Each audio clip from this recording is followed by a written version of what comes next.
أعوذ بالله من الشيطان الرجيم. بسم الله الرحمن الرحيم.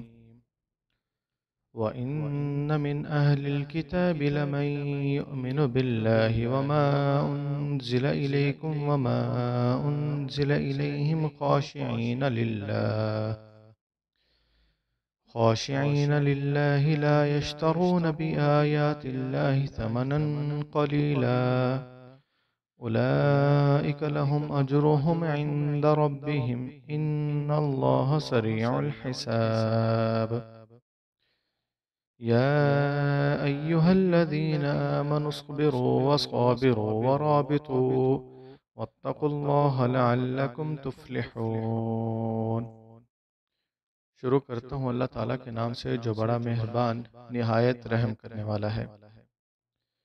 اور اہل کتاب میں بعض ایسے بھی ہیں جو اللہ پر ایمان لاتے ہیں اور جو چیز تمہاری طرف نازل کی گئی اور جو ان کی طرف نازل کی گئی اللہ کے سامنے عاجزی کرنے والے ہیں، اللہ کی آیتوں پر تھوڑا مول نہیں لیتے، یہی ہیں جن کے لیے ان کے رب کے ہاں مزدوری ہے، بے شک اللہ جلد حساب لینے والا ہے۔ اے ایمان والو، صبر کرو اور مقابلہ کے وقت مضبوط رہو اور لگے رہو اور اللہ سے ڈرتے رہو تاکہ تم نجات پاؤ۔